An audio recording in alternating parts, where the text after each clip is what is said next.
ॐ अखण्डानन्दसम्बोधो वन्दनादि यस्य जायते गोविन्दं तमहं वन्दे चिदानन्दतनुं गुरुं शङ्करं शङ्कराचार्यं केशवं बादरायणं सूत्रभाष्यकृतौ वन्दे भगवन्तौ पुनः पुनः ईश्वरो गुरुरात्मेति मूर्तिभेदविभागिने व्योमवद्व्याप्तदेहाय दक्षिणामूर्तये नमः। ओम शांति शांति शांति। 174 श्लोक तक हो चुका है। 174 174 इसमें बताया कि मुमुक्षोः कर्मास्तु श्रवणम चापि साधनम।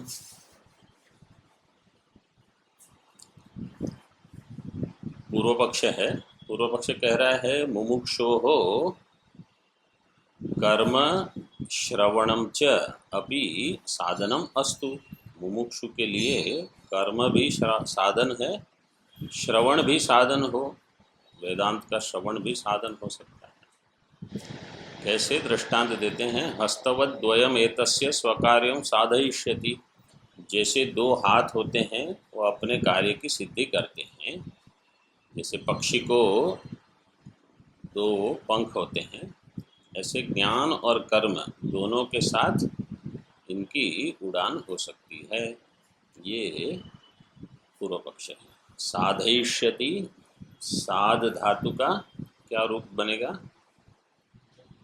निजंत लकार दृढ़ लकार, निजंत लिट लकार, प्रथम पुरुष एक वचन। स्वकार्यम साधयिष्यति। टीका में देखिए, मुमुक्षोर ब्रह्म भावम अभीप्सोः वेदांत वाक्यानां श्रवणम कर्म च नित्य नैमित्तिकानां कर्मणां अनुष्ठानमपि मोक्ष मार्गे साधनम अस्तु। मुमुक्षोः ब्रह्म भावम अभीप्सोः, मुमुक्षु जो कि ब्रह्म भाव की इच्छा करता है, मतलब ब्रह्म ज्ञान प्राप्त करके अपने आप को ब्रह्म जानना चाहता है। अभीप्सोः वेदांत वाक्यानां श्रवणम कर्म च, वेदांत वाक्यों का श्रवण और कर्म, नित्य नैमित्तिक कर्म, कर्म च नित्य नैमित्तिकानां कर्मणाम अनुष्ठानम अपि मोक्ष मार्गे साधनम अस्तु। मोक्ष मार्ग में यह दोनों साधन हो, ज्ञान भी हो और कर्म भी साधन हो। श्रवण शब्देन अत्र ज्ञानम उच्यते। मतलब ये सामान्य लौकिक बुद्धि यही है कि हम श्रवण भी करेंगे और जो हमको कर्म करना है, आवश्यक है जीवन में, जो भी हो हम करते रहेंगे, उसमें आपत्ति क्या है? तो ये जो ज्ञान कर्म समुच्चयवाद जो है, वास्तव में शास्त्र में इसका एक शास्त्रीय रूप दिया गया है, लेकिन लौकिक बुद्धि भी ऐसे ही सोचती है कि हम ये भी करेंगे वो भी करेंगे, इसमें क्या आपत्ति क्यों है आपको? श्रवण शब्देन अत्र ज्ञानम उच्यते। हस्तवत् ज्ञानम कर्म च द्वयम एतस्य मुमुक्षोः स्वकार्यम मोक्षम साधयिष्यति। जैसे हस्त ज्ञान और कर्म दोनों की सिद्धि करते हैं, ज्ञानम कर्म च द्वयम एतस्य मुमुक्षोः स्वकार्यम मोक्षम साधयिष्यति। तो इस प्रकार मुमुक्षों को ज्ञान और कर्म दोनों, जैसे दो हस्त से कार्य की सिद्धि होती है, ऐसे दोनों होने पर मोक्ष की सिद्धि हो जाएगी। उसमें कोई विघ्न नहीं होना चाहिए। आगे बताते हैं, देखो। यथा विजृंभिते दीप ऋजुकरणकर्मणा तथा श्रवणजो बोधः पुंसो विहितकर्मणा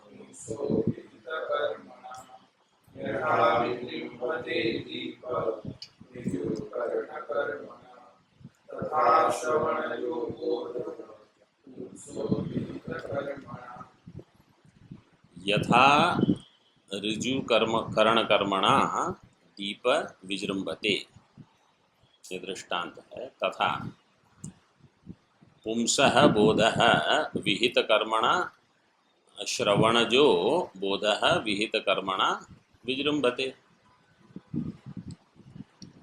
जैसे दीप रुजुकरण कर्म से, रुजुकरण कर्म क्या है?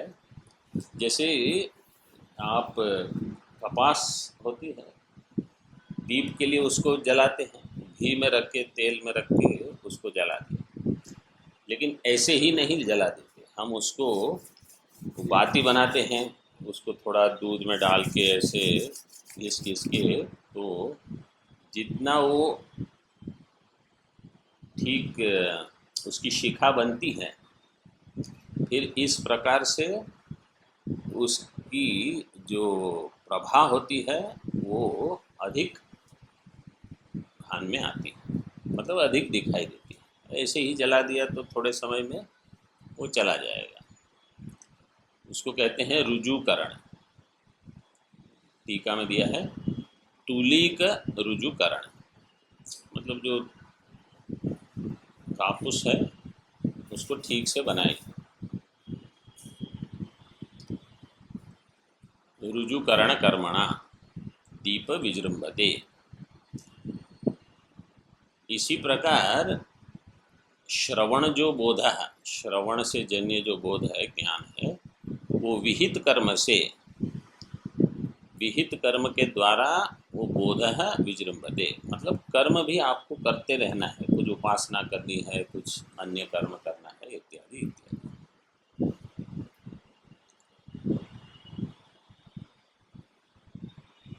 तो इससे बोध विजृंभते।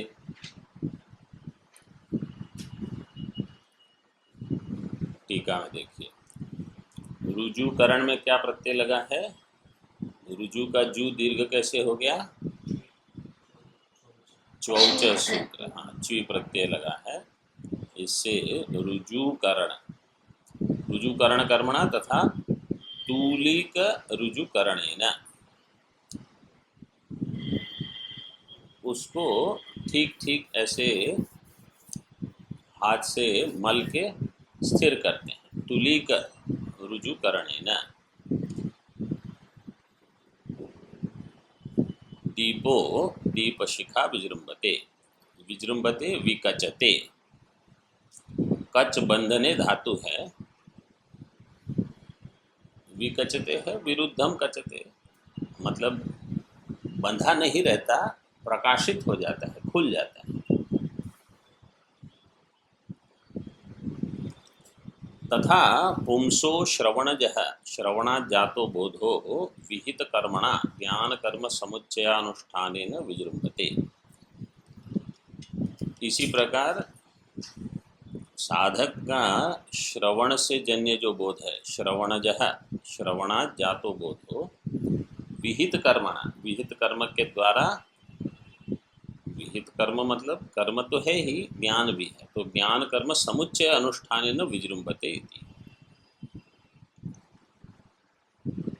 तो पूर्व पक्ष की इच्छा है कि नित्य नैमित्तिक कर्म छूटना नहीं चाहिए, आप भले वेदांत पढ़ो, ज्ञान मार्ग पे चलो, जो भी करो, नित्य नैमित्तिक कर्म भी करते रहो और ज्ञान का भी अध्ययन वगैरह इत्यादि करते रहो, कोई इसमें विघ्न नहीं है, कोई आपत्ति नहीं है, दोनों का समुच्चय अनुष्ठान होना चाहिए।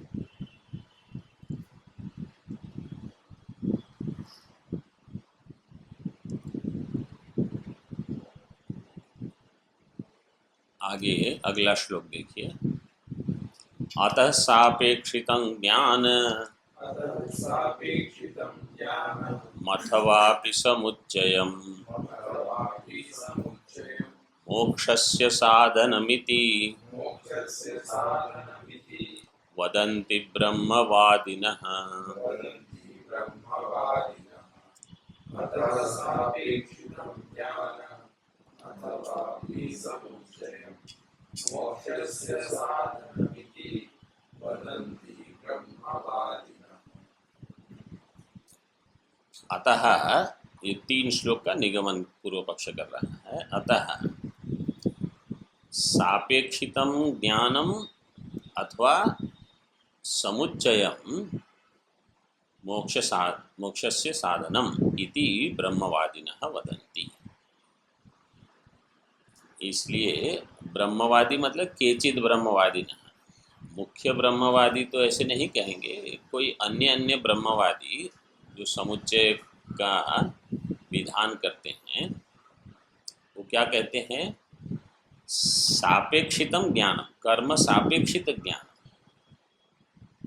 अथवा समुच्चय मतलब ज्ञान के साथ कर्म गौण, ज्ञान मुख्य, ये एक हो गया मत। और दूसरा समुच्चय मतलब दोनों बराबर, जितना महत्व आप कर्म को दोगे उतना ही ज्ञान को देना है। ज्ञान अधिक महत्व, कर्म गौण ऐसे नहीं, वो दोनों को बराबर मानते हैं। तो 5 पक्ष तैत्तरीय उपनिषद ब्रह्मानंद वल्ली के आरंभ में मतलब शिक्षावल्ली के अंत में भगवान भाष्यकार ने 5 मत दिए। केवल कर्म से मोक्ष,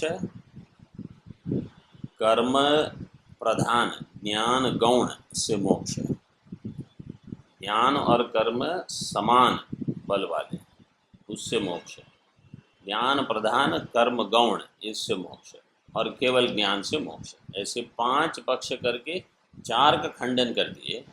और केवल कर्म अथवा ज्ञान समुचित कर्म, चाहे गौण हो चाहे प्रधान हो, इससे मोक्ष नहीं, केवल ज्ञान से मोक्ष होगा, ऐसे भगवान भाष्यकार ने वहाँ प्रतिपादन किया है। और वहाँ मूल मतलब आप समझ सकते हो इस सिद्धांत का प्रतिपादन, तैत्तिरीय शाखा भगवान भाष्यकार की शाखा है, इसलिए वहाँ जो भाष्य में उनको जो भी मतलब लगा कि ये बहुत उचित है वो सब दे दिया। एक दूसरा, शिक्षावल्ली और ब्रह्मानंद वल्ली के उनकी संगति जो है, वहां को ये न समझ ले कि शिक्षावल्ली में बहुत सारी उपासनाएं दी हैं, कुछ कर्म का भी वहां विधान है, और उसके पश्चात अभी ब्रह्मानंद वल्ली शुरू हो रही है, तो ये सब जुड़ा हुआ है, मतलब कर्म का वहां भी प्रकरण चल रहा है।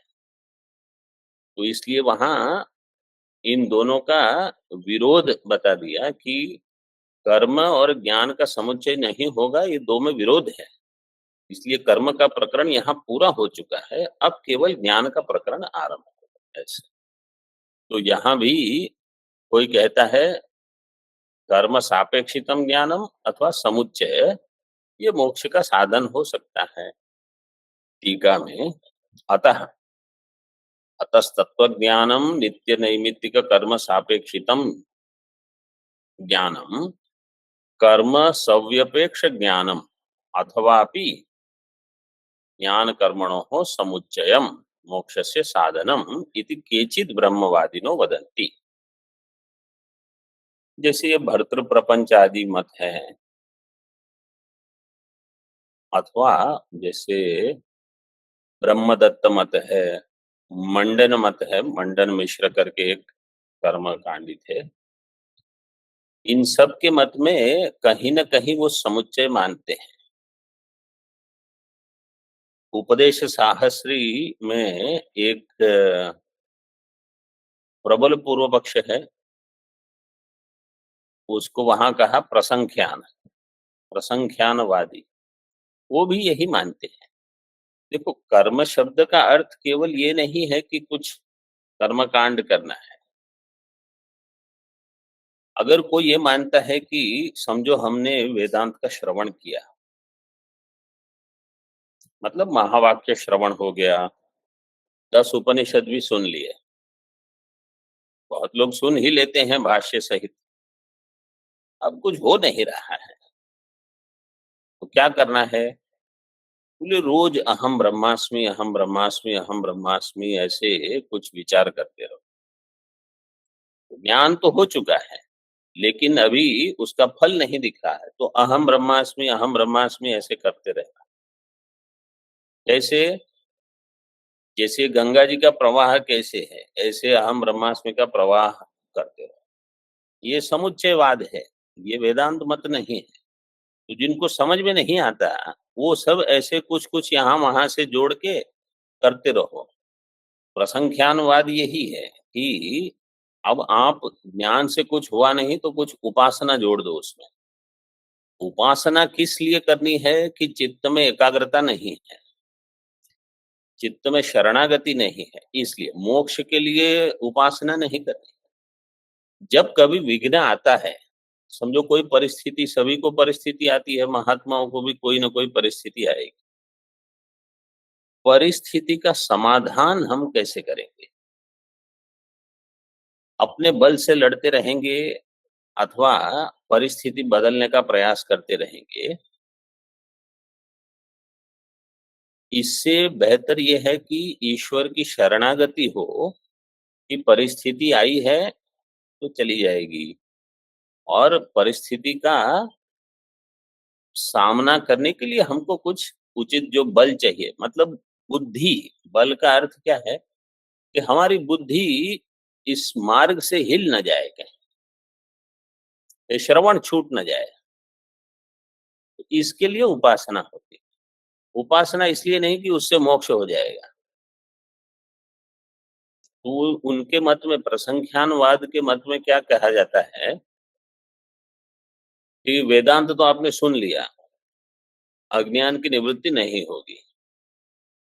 अब आप जब उपासना करते रहोगे तो एक विशेष अन्य ज्ञान की उत्पत्ति होगी जो अज्ञान का नाश करेगी। वो पक्ष समीचीन नहीं है। तो ये समुच्चयवाद के अलग अलग रूप दिखते हैं। कोई तो साधारण बिल्कुल के कर्म भी करो और अध्ययन भी करो, ये तो बिल्कुल साधारण समुच्चय है। समुच्चयवाद के सूक्ष्म रूप बहुत हैं कि वो चिंतन करते रहो, मैं ब्रह्म हूं, मैं ब्रह्म हूं, मैं ब्रह्म हूं। मुख्य वेदांत का मत क्या है कि या तो आपको ज्ञान हुआ है या नहीं हुआ है, बस। वो कहेंगे और कुछ करने की क्या आवश्यकता है? आपको या तो रज्जु दिख रही है या सर्प दिख रहा है। अब आपने रज्जु का दर्शन नहीं किया और बार बार अपने आप को बता रहे हो नहीं वहां रज्जु है, नहीं वहां रज्जु है। ऐसा बोलने से थोड़ी वहां रज्जु हो जाएगी। या तो रज्जु आपने देख ली या सर्प ही दिख रहा है, बस। तो मुख्य मत जो है वहां तो कहेंगे ये ऐसे बार बार कुछ आवृत्ति करने से नहीं होगा। आवृत्ति किसकी करनी होगी? समाधि सहित श्रवणादि की आवृत्ति करनी। हम ब्रह्मास्मि इसकी आवृत्ति नहीं करते। क्षमा, कहीं शमदमादि उसमें कुछ कमी है और ठीक से आपने सुना नहीं जो बताया गया है, बस। तो मुख्य मत ये बताता है। लेकिन अन्य अन्य बुद्धि में क्या है, जब हम फल की अपेक्षा करते हैं कि मुझे कुछ फल मिल जाए ज्ञान का, और ज्ञान का फल क्या है? केवल मोक्ष, अन्य कोई फल नहीं। मतलब वास्तव में कहते हैं ज्ञान का फल ज्ञान है। तो हम फिर ये सोचेंगे कि ज्ञान का फल कहीं कर्म में हो। जैसे अगर कोई कहे 2 और 2 मिला के कितने होते हैं? 4। ये ज्ञान का फल क्या होगा? ये ज्ञान का और क्या फल है? आपको पता है कि 2 और 2 मिलके 4 हो।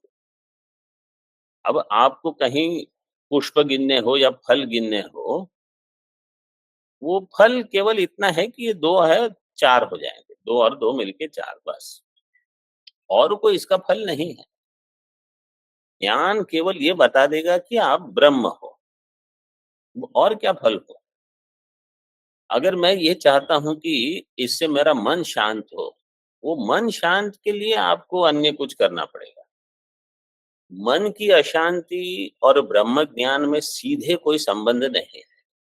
मेरे प्रारब्ध वशात कुछ दुख आ रहा है, ब्रह्म ज्ञान से वो प्रारब्ध वशात दुख कम हो जाए, उसका कोई संबंध ही नहीं है। वो जैसे आ रहा था वैसे ही होगा। तो हम कहीं अनात्मा में ब्रह्म ज्ञान का फल देखना चाहते हैं, इसलिए हमको लगता है कि ये तो फल मिला ही नहीं अभी मुझे, इसलिए मेरा ब्रह्म ज्ञान नहीं हो रहा है। वो जहाँ आप फल देखना चाहते हो गलत है। ब्रह्म ज्ञान का फल केवल ये है कि मैं ब्रह्म हूँ, बस। स्थूल शरीर में, सूक्ष्म शरीर में, अथवा कोई कहे कि मेरी वासना अभी गई नहीं, वासना क्षय जो है वो तो अनात्मा में फल देखना चाहते हो आप, वो ब्रह्म ज्ञान का फल नहीं। उसके लिए आपको अन्य अन्य साधन करने पड़ेंगे, ब्रह्म ज्ञान का वो फल नहीं है। आगे देखिए, अत्र एतदपि चिंतनीय। अब कुछ और भी जो यहाँ श्लोक रूप में पूर्व पक्ष नहीं दिया है, वो भी पूर्व पक्ष हो सकता है, वो टीका में थोड़ा स्पष्ट करके दिया है। नैष्कर्म सिद्धि हेतु भूतः सर्वकर्म संन्यासः शास्त्रानभिमत एवं। नैष्कर्म सिद्धि हेतु भूत जो सर्वकर्म संन्यास है वो शास्त्र से अभिमत नहीं है, शास्त्र अनभिमत, अनभिमत एवं। क्यों? अच्छा, नैष्कर्म्य सिद्धि शब्द का अर्थ क्या है? निष्कर्म सिद्धि का अर्थ है मोक्ष।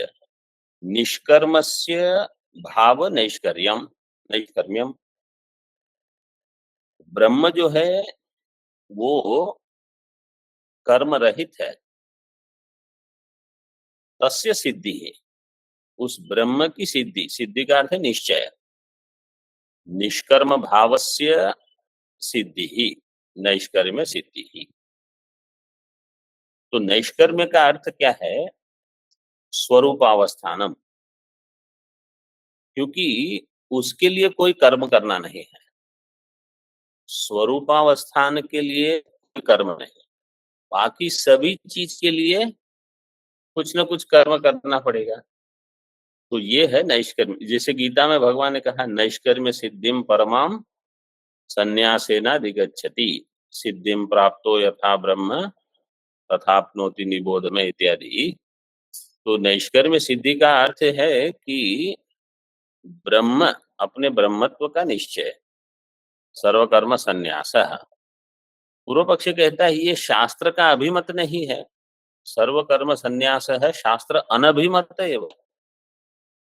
आप जो कहते हो कि ज्ञान के लिए सारे कर्म का संन्यास करना, वो शास्त्र में कहाँ कहा है? पूर्व पक्ष का ये प्रश्न है। शास्त्र अनभिमत एवं। क्यों? कर्मणों अपि शास्त्र चोदितत्वात्। शास्त्र, वही वेद के द्वारा कर्म का भी विधान किया गया है, और आप कह रहे हो कि सर्वकर्म का संन्यास। और समुच्चय का भी विधान है उपनिषद में, अविद्या मृत्युम तीर्थवा विद्यामृतमश्नुते। ईशावास्य बृहदारण्यक में ये पंक्ति मिल जाती है। इति विद्या कर्मणोर मोक्षोपकारकत्वस्य श्रुतत्वात्। विद्या और कर्म दोनों मोक्ष के उपकारी है। विद्या कर्मणो हो मोक्षोपकारकत्वस्य श्रुतत्वात्, ऐसा सुना गया है। अच्छा, ये पंक्ति जो है अविद्या मृत्युम तीर्थवा विद्या अमृतम अश्नुते, ईशावास्य में जो बताया है, वहां पूर्व पक्ष के मत में अविद्या से कर्म और विद्या से ज्ञान, ब्रह्म ज्ञान। पूर्व पक्ष ये चाहता है कि यहाँ कर्म और ज्ञान का समुच्चय बता दिया है, इससे आपको अमृतत्व की प्राप्ति हो जाएगी। और वेदांत मत में अविद्या से कर्म और विद्या से उपासना। उपासना। अविद्या से कर्म क्यों? क्योंकि कर्म की उत्पत्ति अविद्या में होती है, इसलिए अविद्या के कारण कर्म करते हैं, इसलिए अविद्या शब्द से कर्म लिया जाता है। तो कोई ये कहेगा कि अच्छा ठीक है, अविद्या में, इसका अर्थ है द्वैत में कर्म की उत्पत्ति होती है, तो ज्ञान भी जो है वो भी तो द्वैत में होता है। ज्ञान का आरंभ भी आप द्वैत को मान के करते हो, गुरु है, शास्त्र है, शिष्य है, अध्ययन करते हो। और आरंभ में तो शिष्य की बुद्धि यही होती है कि मैं ब्रह्म से भिन्न हूं, इसलिए तो गुरु के पास जाते।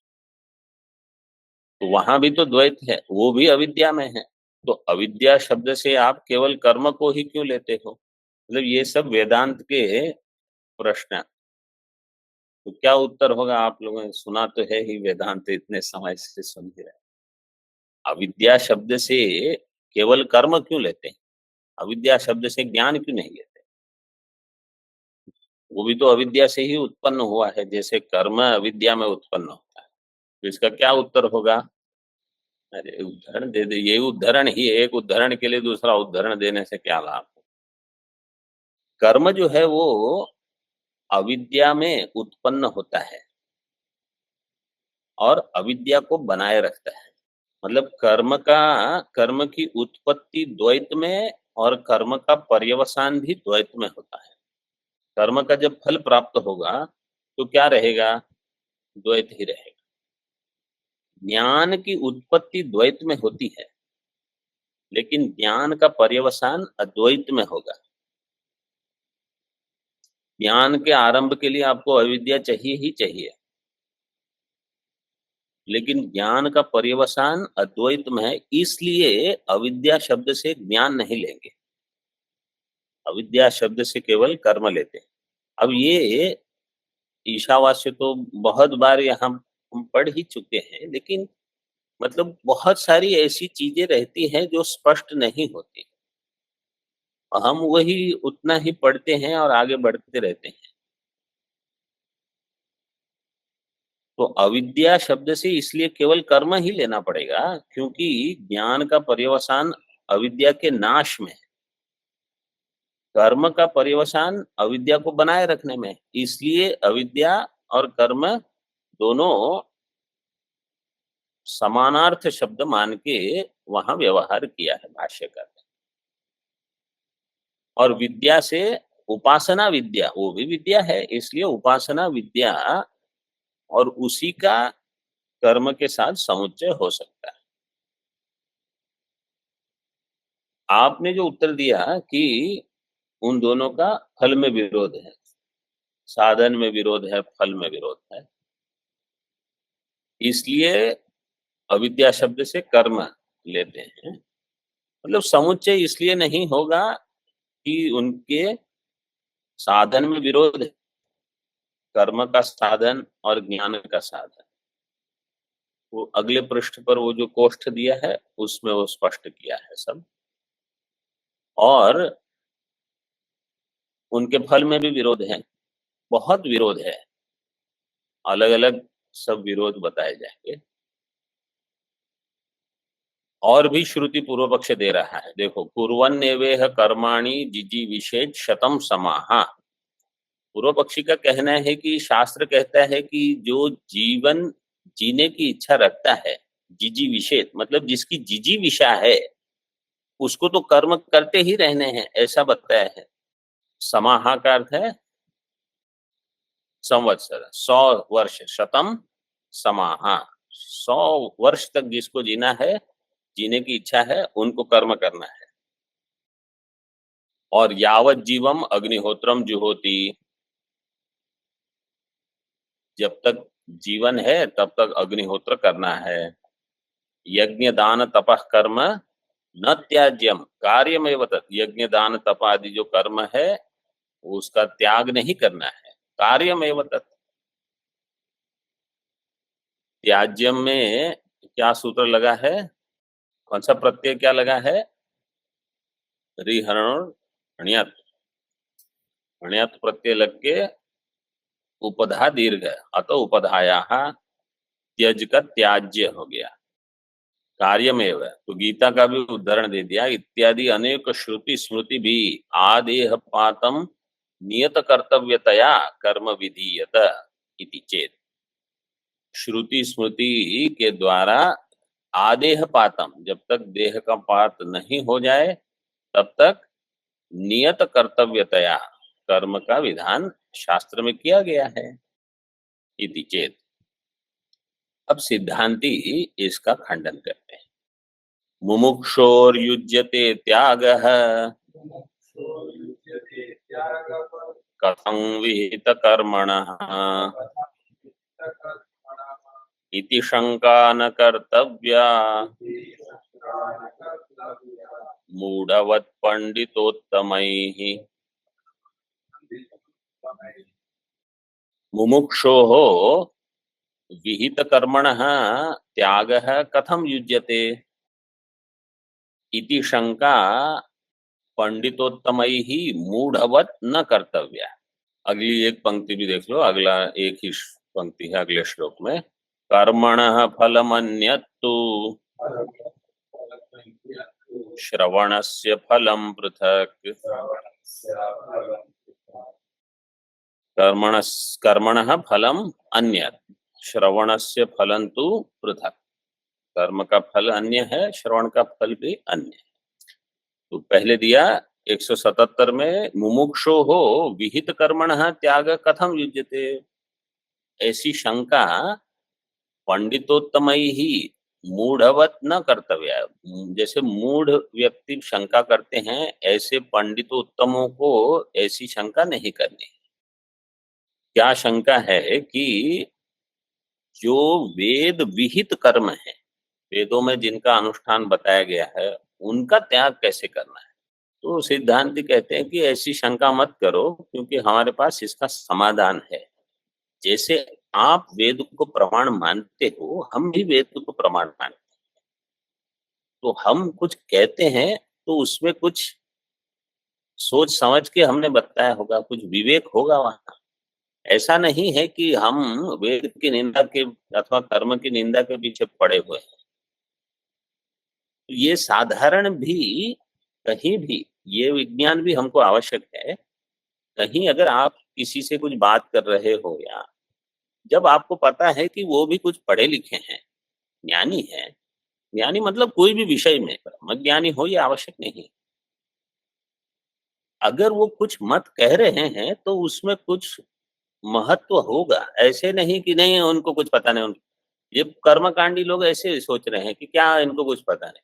अरे वो मूर्ख थोड़ी है, वो सोच समझ के कुछ कर रहे हैं।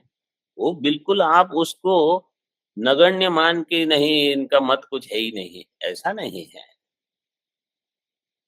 तो साधारण कहीं आप व्यवहार भी करते हो तो इतना तो समझ लो कि ये व्यक्ति अगर इस परिस्थिति में इस पद पर पहुंचे हैं तो कुछ ऐसे ही नहीं पहुंचे हैं, उनके पास भी कुछ है बताने को, तो थोड़ा सुन लो, समझ लो ऐसे। यहाँ देखो सिद्धांत कहते हैं कि हमारे पास इसका समाधान है, हम ऐसे ही निषेध नहीं कर रहे हैं। क्या है, सबसे पहले ये एक पंक्ति में सार दे दिया कि कर्म का फल अन्य है, वेदांत श्रवण का फल अन्य है। तो फल में पृथकत्व है।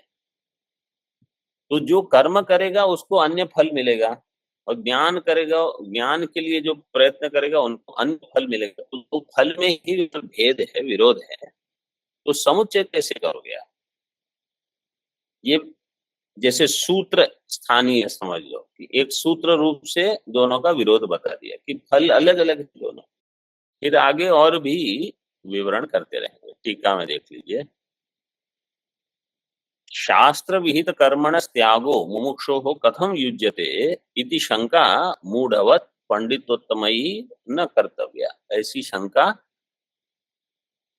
जैसे मूढ़ लोग शंका करते हैं, ऐसे आप विद्वान हो, पंडितोत्तमयी ही न कर्तव्या। इसलिए कुमारिल भट्ट ने तो वेदांत के बारे में कह दिया कि जो आत्मा का ज्ञान चाहता है उनको तो वेदांत ही पढ़ना है। जो केवल ये चाहता है कि कर्म का स्वरूप क्या है, कर्म का फल क्या है, कर्म से प्राप्ति क्या हो सकती है, उसके लिए पूर्व मीमांसा है। उनकी एक पंक्ति जो है, इत्याह नास्तिक्य निराकरिष्णु और आत्मा स्थिता भाष्य कृदत्र युक्त्या दृढ़त्वमेतद् विषयस्य बोधः प्रयाति वेदांत निश्चयणेन।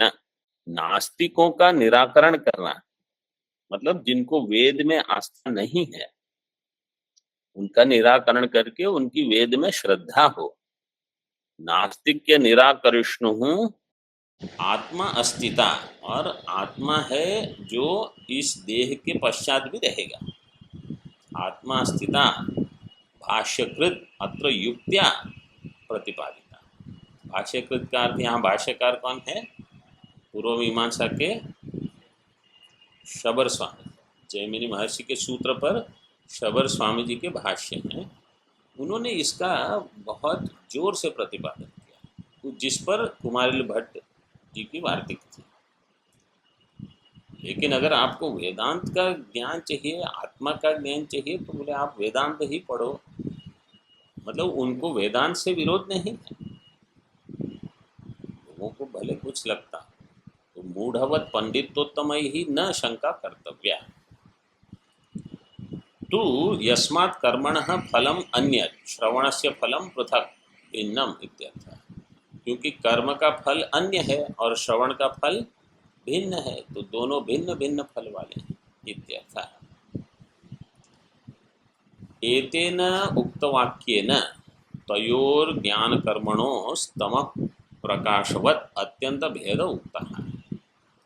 इन वाक्यों के द्वारा मतलब भाष्यकार भगवान ने कह दिया कि ज्ञान और कर्म का तम और प्रकाश के जैसे भेद है, अत्यंत भेद है। अब उसके अनुबंध से लेकर तेषाम अनुबंध भेदेन तंत्र भेदेन च वैलक्षण्यम स्फुटीकरोति बहुभिः श्लोकैः। अब श्लोक देखने के पहले ये कोष्ठ जो है वो थोड़ा देख लेते हैं, तो बाकी फिर श्लोक में थोड़ा सरल हो जाएगा। देखो, कर्म और ज्ञान का भेद बताया है, ये पृष्ठ क्रमांक 49 पर 49। कर्म का अधिकारी कौन है? सबसे पहले अनुबंध में तो अधिकारी से लेकर सबका भेद बताया। कर्म का अधिकारी कौन होगा? जो कामी पुरुष है, जिसको कुछ न कुछ कामना है, ऐषणा जिसको हम कहते हैं, ऐषणावान। तो पुत्र की, वित्त की, लोक की कुछ न कुछ ऐषणा है। और ज्ञान का अधिकारी कौन होगा? जिसको केवल मोक्ष ही चाहिए, पुत्र वित्त लोक कुछ नहीं चाहिए। तो ये दोनों के अधिकारी में भेद है। मुमुक्षु जो होगा उसको स्वर्ग नहीं चाहिए, और कोई ये कहेगा कि अच्छा स्वर्ग तो मोक्ष तो चाहिए लेकिन ब्रह्मलोक जाकर मैं मोक्ष चाहता। एक थे हमारे साथ अध्ययन करते थे, उपासक थे, बहुत अच्छी उपासना करते थे। उन्होंने संन्यास नहीं लिया, और हम ऐसे ही पढ़ते समय उनका मजाक करते रहते थे कि ये क्या है, उपासना करते रहते थे। बोले मैं ब्रह्मलोक जाकर फिर आप लोगों को मिलूंगा। ऐसे होते थे। थोड़ा मतलब कुछ ऐसी इच्छा है कि अच्छा वहाँ देखना है कि वहाँ क्या होता है, ब्रह्मलोक में क्या होता है वो भी तो हम देख लें। जो भी है तो कुछ कामना है। सामान्य लोग की कामना क्या होती है कि अन्य देश में क्या होता है वो तो हमने देखा ही नहीं, अथवा भारत में ही केवल ऋषिकेश देख लिया लेकिन वहाँ नहीं गए, वहाँ नहीं, इतनी ही कामना है, कितनी, उसका कोई अंत नहीं। प्रयोजन में भेद। कर्मी का प्रयोजन क्या होगा? स्वर्ग की प्राप्ति और ऐषणा की पूर्ति, पुत्र वित्त लोकादि ऐषणा की पूर्ति। जो ज्ञान मार्ग में है उनको केवल मोक्ष प्रयोजन है। और इनका भेद देखो बताया है।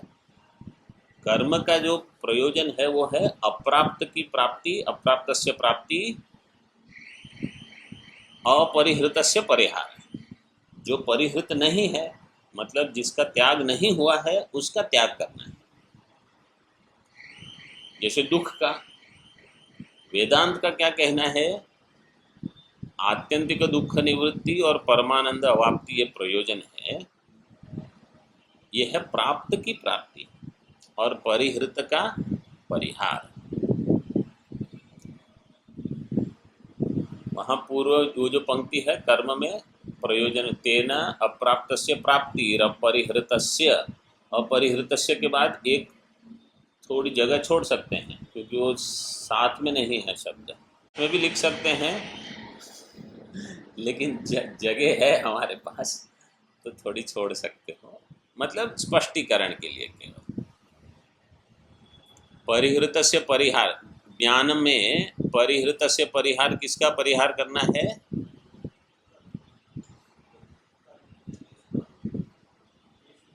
ऐषणा का। अच्छा ठीक, ऐषणा का कैसे? दुख का। दुख की निवृत्ति जो है, वेदांत का कहना है कि आत्मा में दुख है ही नहीं, आप परिहार किसका करो? और हम कहेंगे हमको सुख की प्राप्ति चाहिए, बोले आत्मा सुख ही सुख है, प्राप्ति क्या? इसलिए वहां कहा प्राप्त की प्राप्ति और परिहृत का परिहार। अगर हम कहते हैं आत्यंतिक को दुख निवृत्ति, तो बोले आत्मा में दुख कहाँ है? नहीं है, इसलिए वो परिहृत का परिहार हो गया। और आत्मा सुख ही है, इसलिए प्राप्त की प्राप्ति। जिसको ये समझ में आ जाता है ना, उनको कभी भ्रम नहीं होगा कि वेदांत बताना क्या चाहता है। वेदांत केवल ये बताएगा आप ब्रह्म हो जो सुख स्वरूप है, जिसमें दुख नहीं है, बस। अब विषय को बताते हैं, विषय में क्या भेद है? तो पूर्व पक्ष का मतलब कर्म का विषय क्या होगा? तत्त कामना संबंधी विद्या और उसका कर्म, ये उनका विषय होगा, क्योंकि वहाँ विद्या भी चाहिए, कर्म भी चाहिए। समझो आपको विद्या प्राप्त हो गई, दर्श पूर्णमासाभ्याम स्वर्ग कामो यजेत, और क्या है प्रयाज आदि याग, सब पर ज्ञान हो गया, उससे कुछ नहीं होगा, आपको करना पड़ेगा, अनुष्ठान सब करने पड़ेंगे। जबकि वेदांत में मतलब ज्ञान मार्ग में ब्रह्म विद्या ये आपका विषय होगा। तो विषय में भेद है दोनों, कर्म में और ज्ञान। कर्म का विषय होगी अपरा विद्या, वेदांत का विषय होगी परा विद्या।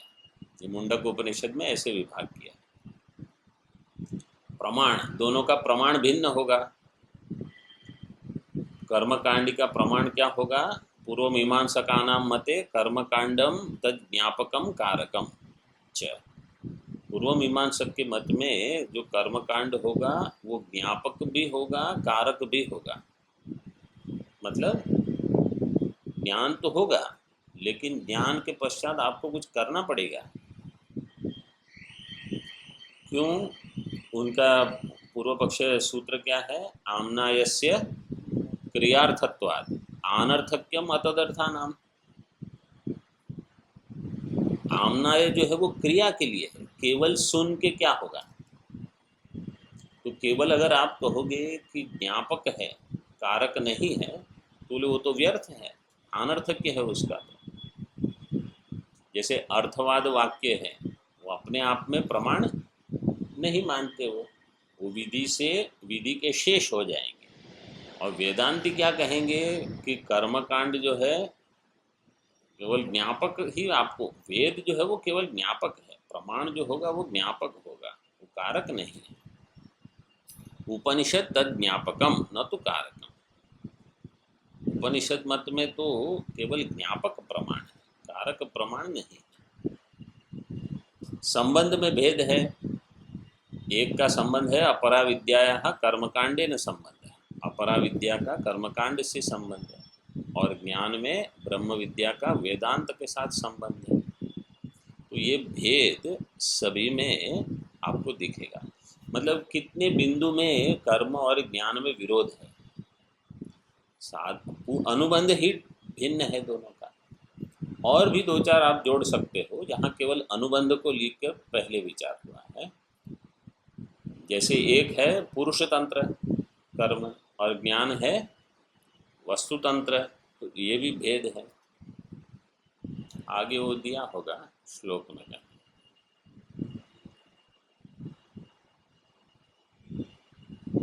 ठीक है, यहाँ इतना रखते हैं। ओम पूर्णमदः पूर्णमिदं पूर्णात् पूर्णमुदच्यते पूर्णस्य पूर्णमादाय पूर्णमेवावशिष्यते।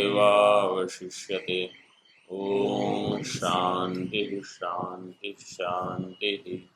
शंकरं शंकराचार्यं केशवं बादरायणं सूत्रभाष्यकृतौ वन्दे भगवन्तौ पुनः पुनः। ईश्वरो गुरुरात्मेति मूर्तिभेदविभागिने व्योमवद्व्याप्तदेहाय दक्षिणामूर्तये नमः। ओम शांति शांति शांति।